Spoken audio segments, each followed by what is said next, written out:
قد أفلح المؤمنون. Bismillahirrahmanirrahim.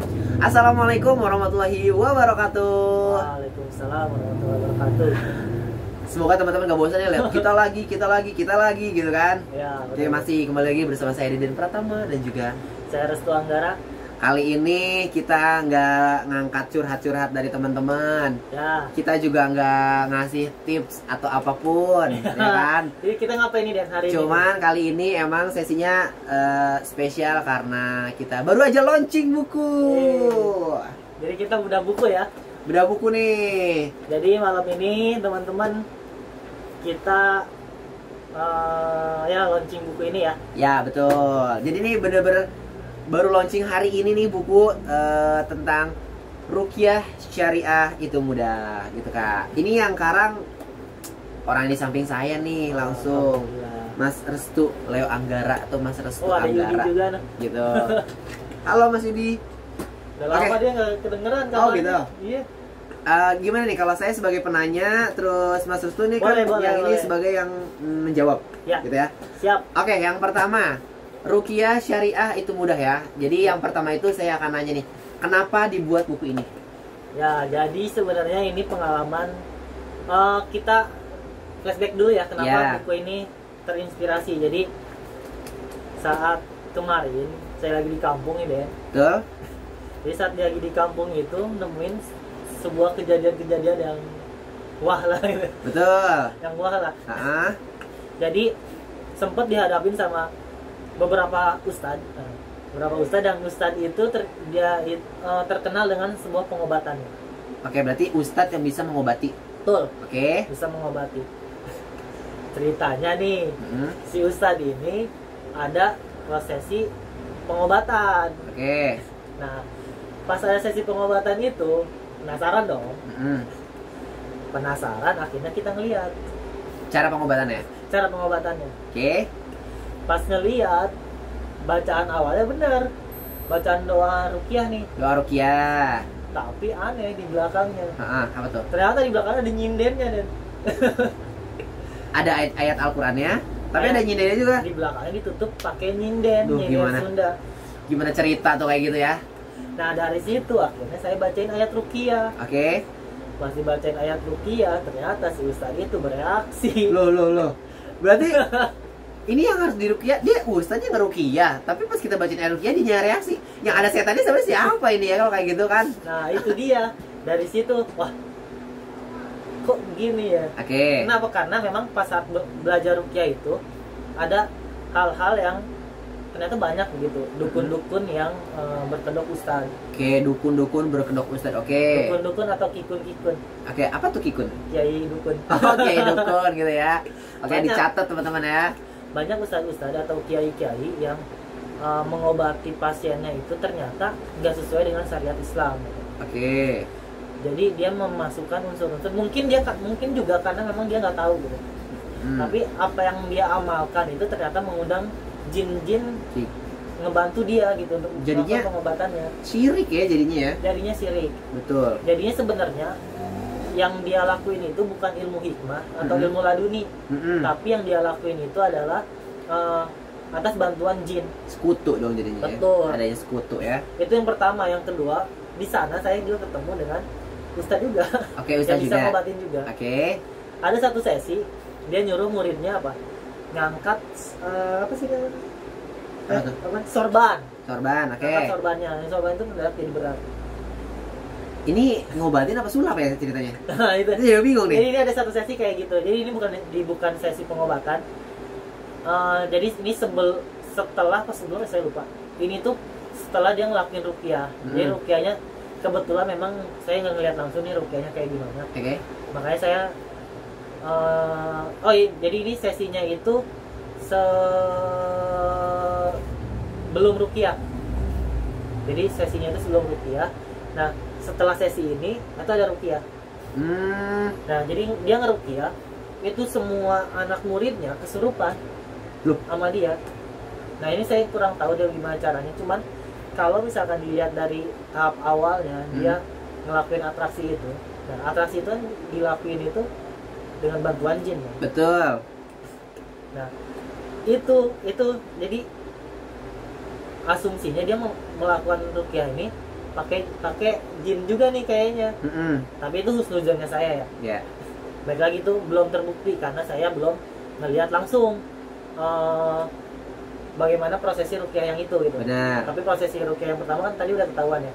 Nah, ada lagi jadi prosesi yang ini yang terakhir nih. Ada Kikun, Cai Dukun. Dia lakuin, jadi udah si pasien ini udah diobatin lama lah. Katanya ini prosesi terakhir nih.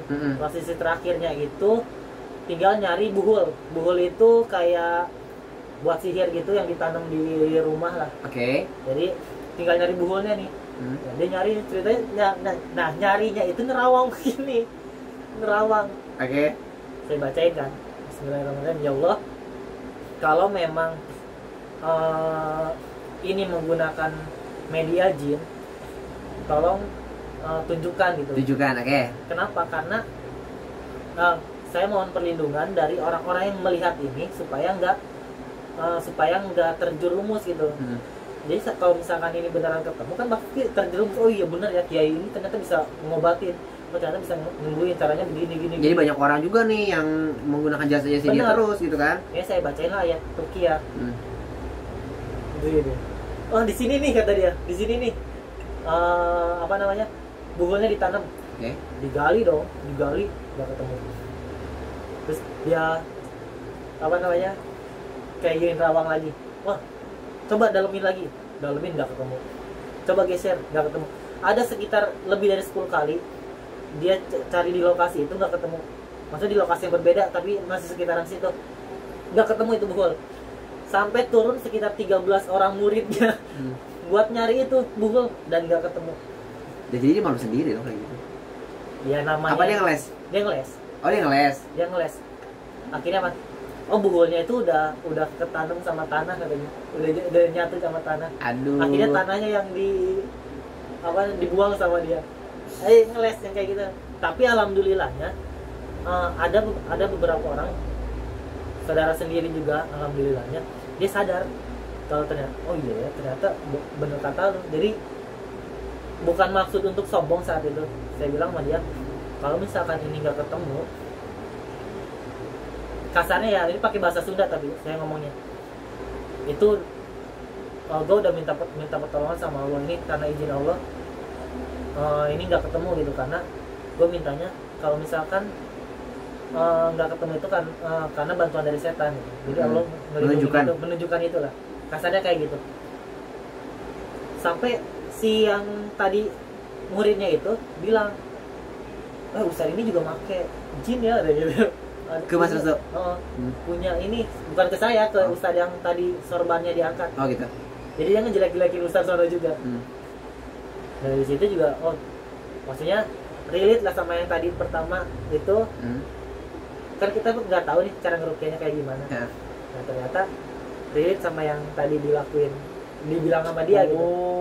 Oh ternyata dia ini ilmu kita bentrok nih sama yang ini katanya. Berarti ini adalah dua ustadz yang berbeda. Dua ustadz yang berbeda. Beberapa ustadz yang berbeda. Ilmu kita bentrok nih makanya nggak ketemu gitu. Ngelesnya bisa. Ngelesnya kayak gitu. Dari situ sebenarnya terus saya mikir, maksudnya ke flashback jauh ya, ternyata banyak yang udah pernah saya ketemuin dulu waktu masih zamannya aktif di apa namanya di dunia ruqyah ini lah. Di dunia ruqyah gitu ya. Waktu masih aktif jadi aktivis ruqyah ini, nemuin banyak pengobatan yang ternyata nggak syar'i gitu. Benar. Mungkin kayak si orang yang meminta pertolongan ini mungkin karena ada ayat-ayat Al-Qur'annya, jadi kayak menganggapnya ya udahlah ini juga prosesnya mungkin Islami. Benar. Karena ada ayat-ayat Al-Qur'an. Padahal dia nggak tahu nih bahwa ada cara-caranya yang benar-benar musyrik atau tidak berdasarkan syariat Islam gitu ya. Dan juga sebenarnya karena kedoknya juga Den. Jadi penampilannya. Jadi penampilannya itu memang mencerminkan ustadz banget. Gitu.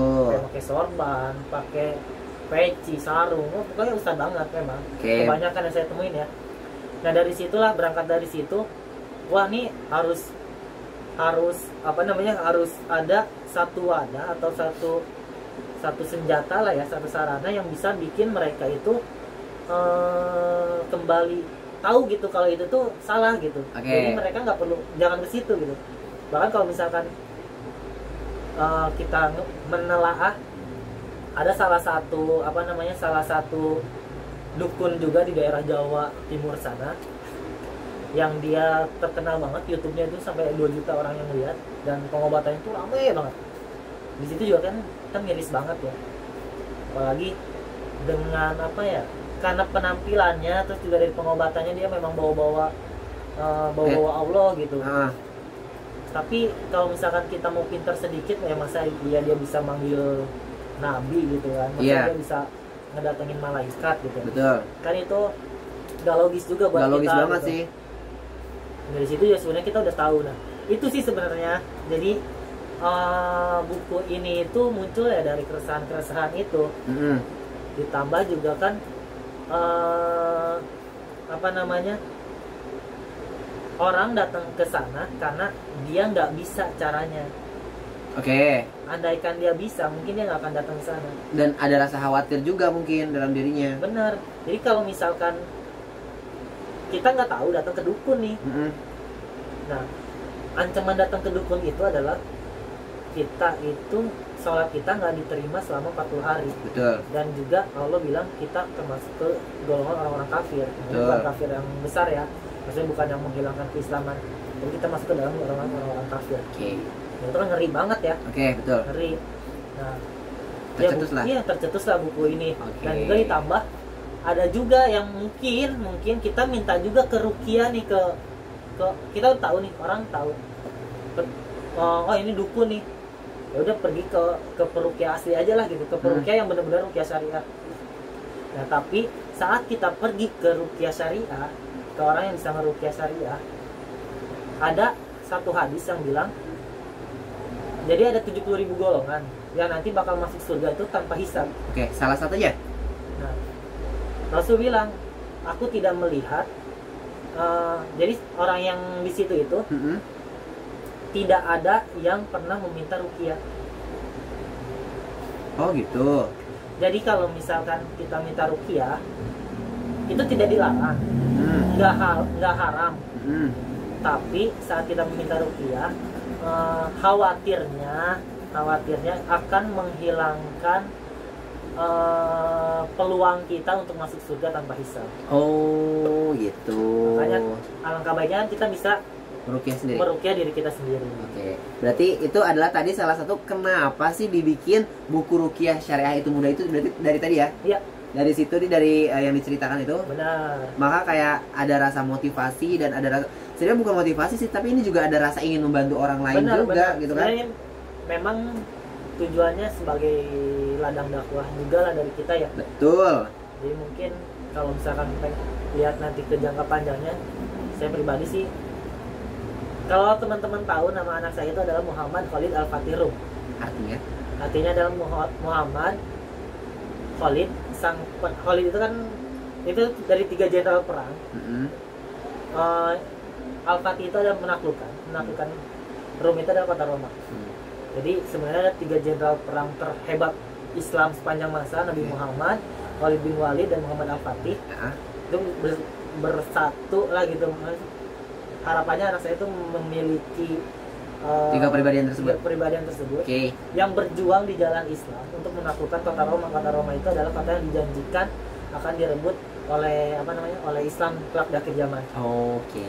Nah, maksudnya adalah dengan saya berdakwah ini, pengen nantinya anak saya ngelihat nih adanya buku ini kan, jadi ada, kalau manusia itu kan yang diingat itu adalah karyanya. Pengen tuh nanti udah gede anak saya bilang, oh ini karya bapak gua ini ya gitu. Manggilnya apa sih manggilnya? Abi ya. Oh manggilnya Abi, ini karya Abi aku. Karya Abi aku tuh ini gitu. Ya betul. Jadi dia tahu apa yang diperjuangkan sama bapaknya dulu gitu. Betul. Pengen sih itu. Betul, luar biasa sekali ya. Yang tadi kan tentang sejarah ya, atau asal mula, atau kayak motivasi apa untuk membuat buku ini kan. Dulu kok 14 menit ya. Iya. Oke, yang kedua adalah ada apa aja sih di dalam buku ini? Nah, coba dibuka. Kalau misalkan teman-teman sahabat RTA lihat nanti di daftar isinya, di situ dijelasin. Bentar dulu, bentar. Tapi maksudnya jangan detail ya, jadinya jadi ini Oh nih. iya benar. Jadi apa namanya, spoiler. Oh iya benar. Kan biar teman-teman nih kayak penasaran nih sebenarnya. Kayak cuman poin-poin intinya aja. Oke. Jadi sebenarnya yang dibahas di buku ini itu, yang pertama kita ngasih tahu nih di dalam buku ini apa sih ruqyah itu apa, ruqyah syariah itu apa, dan ruqyah syirkiyah itu apa. Oh, jadi oke. ternyata ruqyah itu ada dua, ruqyah syariah dan ruqyah syirkiyah. Oke. Nah, di sini dibahas ruqyah syariah itu apa, ruqyah syirkiyah itu apa. Oke, berarti nih Yang dengan pertama. kita membaca buku ini nih, jadi kita tuh kayak tahu nih Ya, ruqyah yang benar itu kayak apa dan ruqyah yang salah itu kayak gimana gitu betul. kan. Bentar deh. Oke.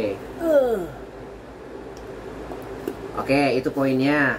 Berarti wah, Itu canggih yang pertama juga ya. ya, maksudnya kayak aku nih sebenarnya awam nih Kak, ruqyah Betul. yang bener tuh yang kayak gimana sama ruqyah yang salah itu, tapi kayak dilihatnya kayak bener itu yang kayak gimana. Nah. Berarti aku juga harus baca nih kayak buku ini nih biar tahu nih sebenarnya nih. Nah, gini juga deh. Kalau misalkan teman-teman lihat covernya nih, imut banget ya. Imut banget nih. Nah, Biru langit. beda sama, coba teman-teman cari buku ruqyah dimanapun, pasti pembahasannya kan emang baku gitu, karena memang ini dibuat berdasarkan dalil-dalil. Oke. Berbedanya buku ini benar-benar kita menyesuaikan dengan selera teman-teman. Jadi buku ini dibuat sedemikian rupa supaya teman-teman itu bacanya juga santai. Jadi Happy, iya, ya. jadi bahasanya juga bahasa-bahasa yang nggak berat-berat. Tuh ada gambar orangnya juga kan. Nah, itu gambar orang itu. Jadi tadi ya, selain kita ngejelasin di sini itu dijelasin ruqyah syariah itu apa, ruqyah syirkiyah itu apa. Di sini juga dijelasin nanti ini menurut pengalaman pribadi dan juga rujukan, ada beberapa rujukan para ulama. Ciri-ciri dari dukun-dukun yang berkedok ustaz. Oke. Jadi pengobatan yang dilakukan oleh dukun-dukun yang berkedok ustaz. Jadi di sini dijelasin. Jadi saat teman-teman ke satu pengobatan dan teman-teman melihat pengobatan itu ternyata ada di salah satu ini, itu jangan pernah ragu, langsung aja ditinggalin. Gak apa-apa Iya, Pak. ya. Maaf ya teman-teman, ini ada iklan dulu lewat. Iklan dulu nggak apa-apa ya. Tutup deh Pak, rapat. Nah, jadi saat teman-teman lihat di sini, wah ada nih gitu, jadi jangan pernah ragu, langsung tinggalin aja. Oke. Berarti Jadi nih di sini Kak, ada ciri-cirinya. berarti kan dengan membaca buku ini kita jadi tahu nih ruqyah yang benar itu seperti apa dan yang salah seperti apa. Nah, terus pertanyaan ketiga ini, apakah kita bisa meruqyah sendiri nih Nah, dengan membaca buku ini? jadi kan di sini tulisannya juga udah jelas dong, ruqyah syariah itu mudah. Oke. Insya Allah semua orang pasti bisa di sini ya. Full ayat-ayat ruqyahnya. Jadi di sini itu dijelaskan secara detail, Oke. dari cara yang paling mudah sampai cara yang level selanjutnya lah ya. Nah, cara yang agak lebih susah. Cara-cara untuk meruqyah diri sendiri dan meruqyah orang lain. Jadi saat kita membeli buku ini, udah otomatis kita minimal kita bisa melakukan ruqyah yang paling dasar. Oke. Wow. Pun kalau misalkan kita nggak bisa melakukan, jadi kan di sini ruqyah yang lebih kompleks lagi kan ayat-ayatnya banyak ya Den. Betul. Pun kalau misalkan kita ternyata belum hafal nih ayat-ayatnya, nah buku ini karena ini udah sama kayak hampir mirip dengan buku saku ya, bisa dibawa kemana-mana. Jadi saat kita melakukan ruqyah ke orang lain, kita juga bisa baca ayat-ayat Al-Qur'annya. Nah di sini tuh udah lengkap ayat-ayat ruqyahnya. Jadi sudah berurut dari yang pertama harus dibaca apa surat-suratnya. Ini sudah berurut. Oke, berarti nih Kak, jadi di sini tuh bukan cuma tata caranya, tapi di sini juga kayak ada ayat-ayat yang bisa kita baca gitu ya Kak ya. Iya benar. Jadi di sini memang ada ayat-ayat ruqyahnya juga yang kita tinggal baca aja. Jadi kalau kita mau meruqyah orang, ya udah tinggal baca aja kalau misalkan kita masih belum hafal ayat-ayatnya. Wah, luar biasa banget nih. Pokoknya teman-teman nih wajib banget nih untuk mempunyai buku ruqyah syariah itu mudah ini, karena di samping kita bisa tahu ruqyah yang baik gimana dan yang salah gimana, kita juga bisa tahu tata caranya dan kita juga bisa meruqyah sendiri gitu loh. Iya. Karena di sini udah dijelasin tata caranya seperti apa gitu loh. Meruqyah diri sendiri dan orang lain. Oh gitu. Iya, jadi kita bisa ngeruqyah orang lain juga. The best banget dah pokoknya buku ini nih, kalian harus punya nih. Dan kalian juga pasti bakalan shock banget karena buku ini tuh murah banget. Buku ini tuh cuma dibanderol Jadi sekitar harga awalnya itu 49.999. Ya. Tapi kita lagi ada promo nih di awal-awal. Jadi kita cuma jual ya 40.000 aja. Berarti ini udah Dengan seluruh manfaat yang tadi ya. dipotong lagi jadi cuma 40. 40.000 aja. Wow. Padahal aku tuh tadi nyangkanya buku ini tuh kayak di atas 100.000 ya, tapi ternyata udah cuman 50, ada diskon jadi cuma 40.000. Ini gila sih, ini bener-bener murah banget. Anggap aja kalian tuh kayak beli makanan gitu loh, terus kayak tumpah apa gimana tuh cuma 40.000 tuh murah banget. Bayangin coba, 40.000 tuh cuma bakso 2 mangkok doang gitu kan, tapi kalian bisa beli buku gitu loh. Jadi kalau teman-teman punya buku ini juga jangan takut, nanti kan banyak yang nanya nih, misalkan mau buka praktek gitu. Misalkan mau buka praktek ya, kita mau nolongin, kita ngebantuin orang yang mau butuh di ruqyah. Nanti pasti muncul pertanyaan, ini dalilnya dari mana gitu. Ya. Di sini udah dilengkapi sama dalil-dalilnya lengkap. Dan ini dalilnya bener-bener dalil dari dalam Al-Quran ya kak ya. Dari Al-Quran dan hadis yang sahih. Sahih, dicatat dalil Al-Quran dan juga hadis yang sahih, kayak gitu ya. Pokoknya kalian teman-teman nih wajib banget punya buku ini. Bentuknya lucu, tidak menyeramkan. Iya. Terus gitu isinya juga sangat lengkap sekali.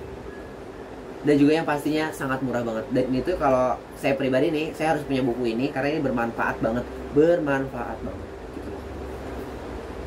Itu ya kasus saya. Gitu. Jadi sekali lagi nih teman-teman, untuk yang pengen buku ini kalian bisa langsung order aja di DM-nya rth.company atau juga bisa langsung DM ke @dedenpratama_. Nanti di situ kita dijelaskan untuk pengirimannya seperti apa dan transfernya kemana. Atau bisa juga ke IG saya langsung di @redsuanggara. Ya gitu ya. Mungkin kalau misalnya teman-teman bisa langsung order 1000 buku, ada diskon tersendiri. Iya dong, pasti itu. Gitu ya, untuk para reseller mungkin ini mau langsung. Soalnya ini udah ada pesantrenan yang minat banget. Gitu ya, luar biasa nih. Mungkin teman-teman nih kayak minat banget nih untuk reseller lagi nih, mau pesen 500 buku atau 1000 buku. Ya mungkin kita juga ada potongannya kayak. Iya dong, pasti. Ada diskon tersendiri nih untuk kalian Pasti. nih, bisa lebih murah gitu ya. Jadi kalian jangan sampai nggak punya buku ini ya. Ini benar-benar worth it banget buat kalian. Gitu ya. Ada lagi nggak kak yang mau disampaikan tentang buku ini? Nah. Itu aja ya. Oke, mungkin itu aja nih yang bisa kami sampaikan seputar buku. Anjir, baku banget kami yang bisa kita review nih atau bedah buku nih. Cuma kita nggak bisa sebutin detail ya. Kita nggak mau spoiler juga, biar teman-teman juga nih bisa merasakan sendiri nih setelah membaca buku ini tuh apa sih rasanya gitu kan. Bagaimana sih untuk kesan-kesan. Mungkin bisa juga nih kita nanti akan posting aja kali kak. Ya, nanti akan diposting di IG kita masing-masing. Jadi @redsuanggara dan @dedenpratama. nanti teman-teman nih kayak review juga nih gimana sih buku ini gitu. Ya. Gitu ya. Mungkin itu aja sih dari kita ya. Semoga happy terus kalian dan jangan lupa untuk Order bukunya. Oke. Kita open PO per besok ya. Oke. Sekian dari kita. Wassalamualaikum warahmatullahi wabarakatuh. wabarakatuh.